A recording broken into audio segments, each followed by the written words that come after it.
Hey nerds, Farmer Jesse here. Welcome to Growers Daily, your daily dose of ecological farming insight. It is Friday, November the 7th, 2025, and today we are talking about a new irrigation system called the Sumi soaker and some early returns on that. Plus, we get hopeful about the future, and it is Feedback Friday. So let's do it.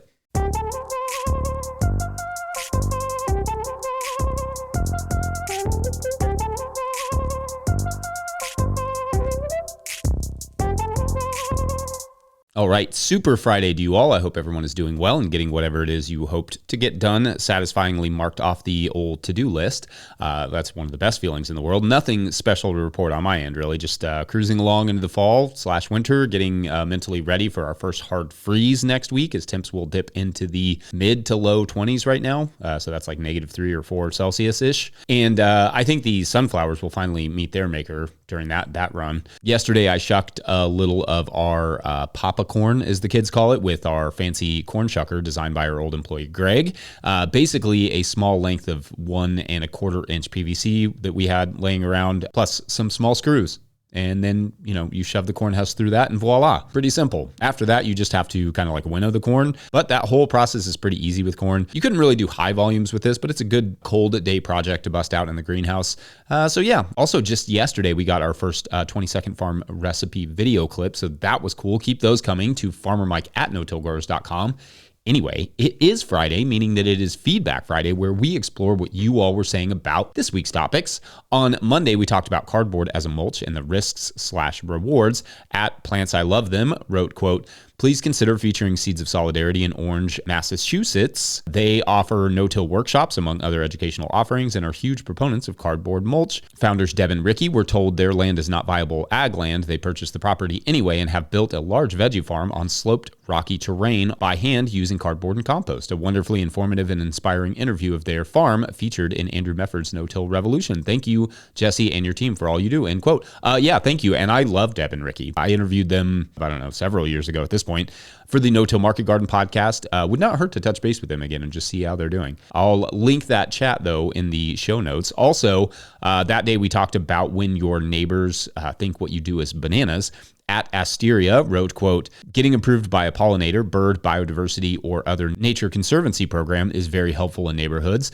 They usually give out little signs you can put up so people can see this is an approved and purposeful area, and gives people an explanation of what's happening. Jesse's comments about clean paths is a good one too. Shows that you tend the area. Here's to more people doing it," end quote. That's very cool, and I did not know those signs were a thing. So indeed, if you can have some agency certify that you're not crazy, that always helps. The other subject that day was the role of small/regenerative farming techniques in disaster management, and I liked this from at Lisa Ridley, who wrote, quote, "The one thing to think about is that a disaster of this magnitude will come with environmental contamination. There has been a lot of community work in the Appalachians in areas affected by Helene using sustainable eco-farming practices to help, quote unquote, clean the soil. Cover cropping with crops that operate as hyper-accumulators can help clean the soil, such as sunflowers, and can potentially go a long way to help restore farmlands to a farmable status. As there are studies that show that crops such as sunflowers can remove as much as 30% of PFAS and other toxins in the soil in as little as 90 days. The complications here will be disposing of the cover crops, which will accumulate the toxins in the roots and plant matter, which would need to be disposed of as potentially, quote unquote, hazardous waste," end quote. Thanks. And this is actually true. I will link a study about bioaccumulation potential of those crops that I could find. Sunflowers, but also mustards, hemp. These are all really good bioaccumulating crops. Ditto for some persistent herbicides and other contaminants. They can accumulate those as well. But yeah, that is a thing. However, just like the commenter noted, the disposal of that material is a little complicated because you are often transporting those chemicals via the plant. And so you can't just like compost it and put it back on the garden. In short, nature is pretty solid at cleaning up after us, but we probably should just stop making these messes. Yep. On Tuesday, we discussed why I miss livestock, but won't likely be bringing them back anytime soon. And I referenced how they did not make enough money on a small scale to justify them. At Heather Marie's wrote, quote, "Jesse, I wonder if your livestock profit calculations include the addition of fertility and man hours of pasture maintenance, like mowing. While the benefits from like my example of the chickens, are still actively benefiting the farm for several years, I'm certain you'll miss it once it's depleted, end quote. This is a good question. And for us, the chickens require daily maintenance in an area I now mow once a year and where bobwhite quails have returned. So I'm not sure there is much of a calculation really to be made there, at least for us, but it could be different for other people, certainly. That said, I do miss them to an extent, and what the chickens brought to the soil and to the environment and to the daily rhythm, as I talked about. So I try to encourage as much wildlife as I can to replace some of that domesticated life, I guess. If it were sheep in this example, I also still had to mow sometimes after the sheep for things like Cerisa lespedeza and other invasives, briars, multiflora rose, those sorts of things. Now, if I had a bunch of open pasture, it would be a different story, though again, I would probably just let someone else start that business. Great comments up and down that thread, though. Really appreciate those. On Wednesday, we talked about wood chips and anxiety because I like my pairings pretty normal like that. Lots of people relating to the anxiety stuff and how farming has helped them. I liked this from @PA, assuming Pennsylvania, PA Hunt Fish Repeat, who wrote, quote, I completely relate to the anxiety in social situations. I have also found a large amount of peace and well-being from gardening and working outside. I have worked blue-collar jobs my whole life, mostly as a mechanic type role, supervisor and assembler, all limited my social interaction and engaged my brain and hands. However, gardening and tending to my meat rabbits has reduced stress, brought me satisfaction and immense joy. So much so I thought to myself, I would love to do this for the rest of my life. I am currently in the process of opening a rabbitry, as well as have a future plans for a market garden and maybe some flower sales. Love your channel and loved your book, end quote. Thank you, and cool to hear about your project there. Of course, there is research that supports the role of gardening as therapy for mental health. I think one of the more fascinating conundrums of the world is that we have designed it in a way that actively and forcefully takes us further away from nature in almost every aspect, and we continue to lose our farmland and develop our private lands, while at the same time research tells us over and over that being outside in nature is among the best things we can do for our long-term health. Anyway, I just wish that would be calculated when we're talking about development. Unrelated, the UGA fan asked, hey Jesse, would you care to comment on the debacle that is food stamps in this country? NPR is hyperventilating, but maybe a plastic card for high fructose corn syrup isn't a great way to build something like the environment you're cultivating. How do you envision our society makes improvements, one disaster at a time or some planned approach? Do we just continue to spiral in every imaginable way? Do we approach cliffs like Wile E. Coyote or the Dukes of Hazzard? End quote. Well, thank you, but people probably don't realize how many farmers have been on SNAP, or what you called food stamps here. We were on SNAP for 2 years when we first got started, encouraged by other farmers, in fact, and we, like millions of other people, were able to buy rice and pasta and all sorts of other food that got us through some very lean years when we were just starting out as two poor growers. It was a huge help. Then later, we sold untold amounts of produce to people on SNAP over the years at the farmers market, like directly to them.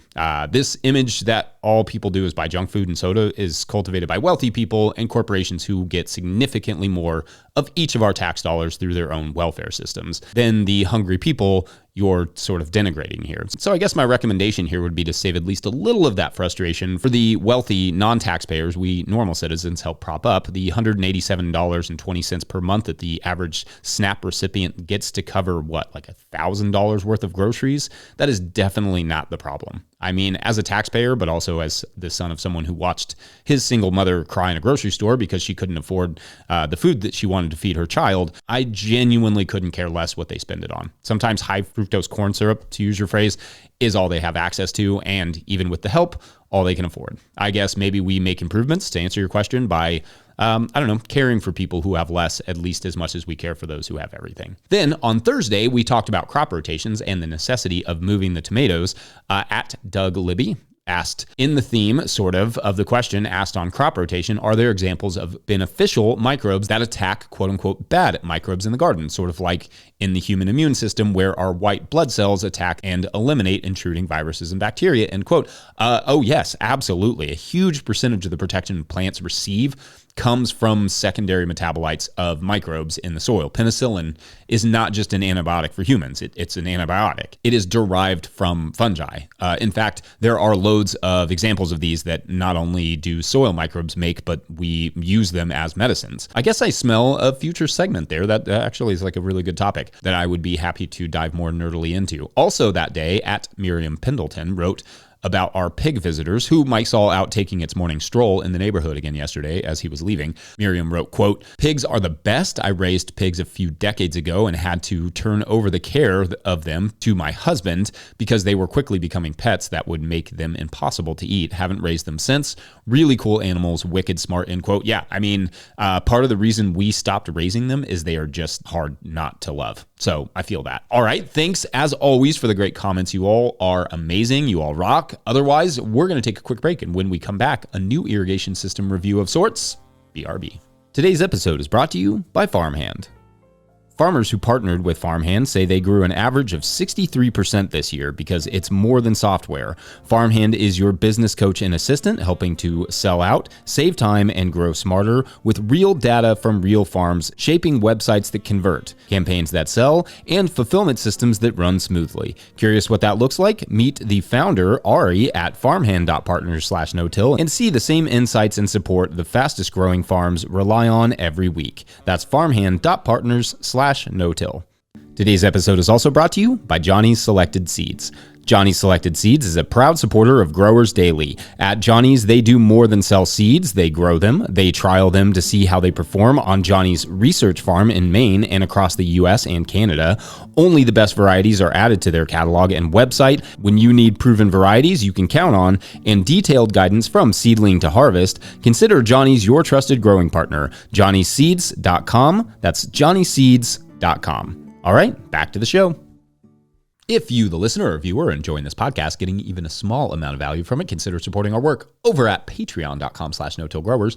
I will try to get to questions from everywhere the questions come in, but I will always get to your Patreon questions. Now, today's Patreon question comes to us from Patreon member Papa John Misty, who asks, quote, "Hey Jesse, curious to know if you could use the sumi soaker for frost protection. Would love to see if that's possible," end quote. An interesting question here, Papa John Misty. Thank you. So for the uninitiated, the sumi soaker is a new irrigation tool, new to the US at least, that basically acts like a drip line that has a bunch of holes in it, spraying the water straight up into the air and out to the sides at pretty low volumes, making it both gentle and great coverage while also using minimal amounts of water. To be honest, I really love it so far in my limited experience with it, but with some limitations. Now, I will answer the question about frost protection, but let's just start with some early insight into how I feel about this system at its most basic level, since I kind of have to explain what it is to begin with. First, you should know that I hate drip tape. Like, just hate it. It's time consuming. It's a lot of plastic. It's not that efficient in terms of saturation on our soils. It's just not my thing. So when I first saw the sumi soaker, its full name being Sumi Sansui from Japan, my interest was definitely piqued. And in the name of full disclosure, the small amount of sumi soaker line that I have was sent to me by Diego Footer over at Modern Grower, who, shouts to him, I hope to also get on the show at some point to chat with me. Diego's like a very brilliant business mind, so love to have him on here to talk a little bit farm business stuff. Anyway, the sumi soaker is flat tape that has a series of holes along the top that spray water evenly up into the air and out, and there are different types of tape for different coverage, with the widest one getting around 30 feet wide off of one strip of tape. And the idea here is that as it sort of shoots thin streams into the air, it will cover all the area, not just around the tape, but out wide in a way that drip line doesn't really, and it does so with a single line versus 3 or 4 lines for a 4-foot wide bed, which is what it requires for drip tape, thus reducing labor and setup. Now, in my limited experience, some of the things that I liked about the sumi soaker is that it definitely does a great job with even coverage, making it absolutely ideal for germination and misting lettuces in the summer. I could see a world, and at least one person told me it worked for them, where you put this on a timer and have perfect carrot germination all summer because the coverage and saturation is just that good and that consistent. We had it on a timer for a little bit this summer, and it did well with summer lettuce misting. However, one big challenge is height. If the plants next to the sumi soaker line are tall, well, they will get a little bidet treatment and the water won't travel very far. And this is just because the sumi soaker is laying flat against the ground and it's just kind of hitting the bottom of the plants. They do make risers to get the sumi soaker taller, but at that point, it's really, no different than, using sprinklers, because you are setting out those risers where you would normally just be setting out sprinklers, then setting the soaker on top. So it's just as much work on that end. The one other thing I loved about it, though, if you're using it from the ground at least, is the mobility and just ease of it. I could saturate a bed, turn the line off, roll it up, move it, and then lay it out and turn the other line back on in just a couple of minutes. That can come in handy in a pinch, but also for those of us living with living pathways, which are so often in the ever-living way, it's easy to take up the Sumi Soaker line and move it, and they even make reels, which I plan to buy and trial soon, so I can get you some insight on that. Anyway, I think it's a great new tool in the toolbox that fits right into most existing irrigation systems and can at very least reduce a reliance on drip and even overhead in many situations. If you're germinating a lot of stuff like directly in the ground, it seems like kind of a no-brainer for me. Now, in terms of using it for frost protection in the same way that apple, citrus, blueberry, and other fruit producers use it to create essentially a protective ice layer on their crops, well, I don't think so. Now, I've not tried it, but the idea with frost protection with irrigation is to have a rapidly spinning sprinkler so itself does not freeze, spraying water onto the crops. The water then freezes, creating in like a thin ice layer, but as water freezes, it creates what's called a latent heat of fusion, which essentially means that as it changes from one state to another, it releases a little bit of heat, thus protecting the crop even though it's ice. I don't personally know of, or can't find at least, any growers who use this for produce. One, because I'm not sure it would quite work the same as it does on like hardy fruit trees. But two, it requires a lot of water. You have to run these sprinklers all the way until the ice starts to melt during the day. And that for us could be hours and hours on a really cold morning. I guess for veggie farming, I don't know. But even if you wanted to say, protect like blueberries with it, I think the Sumi Soaker would probably clog and freeze because so much of the water would be falling back on top of it. And then ultimately it would prevent it from functioning. So I guess that's my final answer, I suppose. Probably better tools out there for that. But fun question. Thank you. And that was an interesting opportunity for me to explore my early Sumi Soaker thoughts. So appreciate that. All right. We're going to take a quick break. And when we come back, we will talk about a perhaps negative thing in a positive way. Hopefully, BRB. Hey, Farmer Jesse, Peter here, Maryland. Bought your hat. It's the end of the season, basically. This is my bed. I had some carrots and some lettuce that went to seed. Hopefully I can collect the seeds and grow them like I did with the carrots. The rest of the garden is going to sleep. Today's episode is brought to you by High Mowing Organic Seeds. High Mowing Organic Seeds is celebrating their 30th anniversary with 47 fabulous new varieties for 2026. Highlights include downy mildew-resistant cucumbers, a poppy that looks like cotton candy, and 12 new tomato varieties. High Mowing offers more than 750 varieties of certified organic, non-GMO vegetables, flowers, herbs, and cover crops, all trialed for optimal performance in organic growing systems. High Mowing has the professional quality seeds and supportive grower reps to get you from seed to harvest. Visit highmowingseeds.com to request a catalog and use code 26NOTILL, all one word, 26NOTILL, for 10% off your order of $100 or more. That's highmowingseeds.com. Today's episode is also brought to you by Marble Seed. The Marble Seed Organic Farming Conference attracts a wide range of regenerative and organic farmers for 3 days of skill development and community building. Farmer Drew Kramer said, "Going to Marble Seed was so invigorating at a time when I needed it most. I picked up tools I'm already using." The conference is the final week in February in La Crosse, Wisconsin. Early registration opens December 4th at conference.marbleseed.org. That's conference.marbleseed.org. All right, back to the show.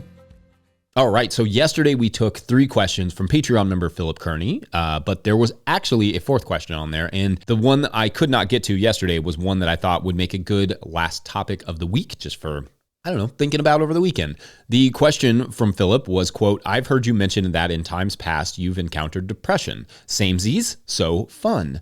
When the weight of whatever it is, but let's say the worst parts of the current state of ag hit you, how do you bounce back? When that, well, what's the point anyway, thought or feeling pops up, what keeps you going and trying to build the world you want to see?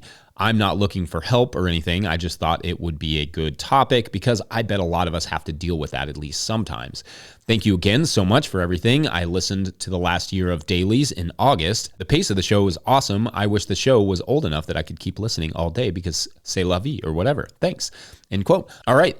So thanks for all those great questions, Phillips. This is a more fun question, I just want to emphasize, than it sounds like. Or at least I think there is a more helpful and positive answer, or really answers, to it than one might think, just hearing a question about depression. And indeed, on top of the anxiety stuff, I suffer from pretty severe depression sometimes. Nothing has helped my depression like farming and frankly sobriety, but it's still an every month thing that I have to battle. So I feel you. In terms of that feeling of existential nihilistic impending doom, well, I actually don't run into that as much as I once did. I get accused sometimes of being overly negative, and sure, sometimes I probably am a little bit negative, though I think negativity is also subjective, but that's for another conversation. The reality is, though, I am quite hopeful about the world for a few main reasons. The first is that nature is really good at recovery, like really good at it. Landscapes can be transformed back into healthy ecosystems within a matter of years, and with our help, provided enough people turn in the direction of caring, it can be even faster at repairing and regenerating itself with us than without us.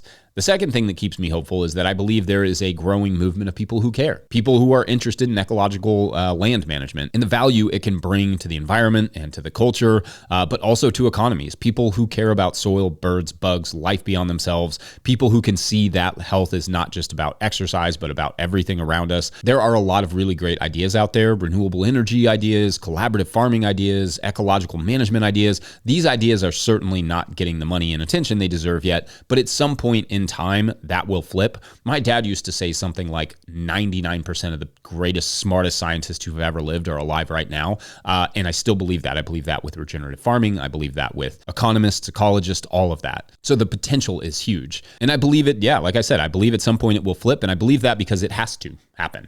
We will either decide that it needs to happen, or we will be forced to try and fix a depleted planet with fewer resources. One way or another, we're going to run into that wall. I also think one thing that keeps me positive about it all is that I want my kids and grandkids to know I tried. I cannot imagine looking at them in the future when they ask about why we didn't do anything, if all the evidence in the world was telling us things were getting really bad, and saying, sorry, it was just like too much, I just gave up. There are people who are going to have to explain that to their kids and grandkids, why they didn't do anything, and I refuse to be one of those people. That may not be hopeful exactly, but it's certainly a driver for me, and it keeps me motivated. Your motivations may be different, but find them and hold them dear. Maybe I could be putting my energy into other things, but I definitely do not get up at 2:50 a.m. every morning to do this show for goofs. Okay, sometimes I do it for goofs, but I ultimately do it because I hope to encourage people to keep growing ecologically and caring, and I do it because it forces me to keep looking for the best answers. Then I go farm to do the active part of my caring, and then hang out with my family, and okay, maybe I watch a little soccer to wind down. But anyway, like I said, positivity, negativity, these things are all relative, subjective, but what's important is that you just do. Just do. Anyway, let us know what that doing looks like for you. Otherwise, everyone have a great weekend. We're going to call it a Friday. Don't forget, No Till Growers is now officially a nonprofit 501c3, so donations are tax deductible and greatly appreciated. You can learn more about how to do that in the show notes. Please make sure to like and subscribe and or follow wherever you're getting this podcast. That's an easy way to help us out. Enormous thank you to all of our show sponsors. And if you'd ever like to sponsor this show, you can reach out to Farmer Michelle at notillgrowers.com. Huge shouts to Willie Breeding for the theme music and Mike Hilbert for the production help and editing. Also, shouts to Epidemic Sound for the background music that you can hear. Pick up a hat or a copy of my book, The Living Soil Handbook, at notillgrowers.com to support our work. Big thank you to everyone over at patreon.com/notillgrowers, where at a certain level, or if you just bump up from one level to another, or you sign up in the month of November, you get a shout out on the show. So big shout outs today to Christy Lewis and Patrick Weaver. Shouts, y'all. All right, so in this story, there's a young man. Let's say his name is Randy. That was the name of my uncle, Uncle Randy. Anyway, this is not my uncle, but this Randy in particular is kind of hard up for cash. He lost his job. He has 2 kids, medical bills, the whole 9 yards. And so Randy makes a rather rash and a poor decision.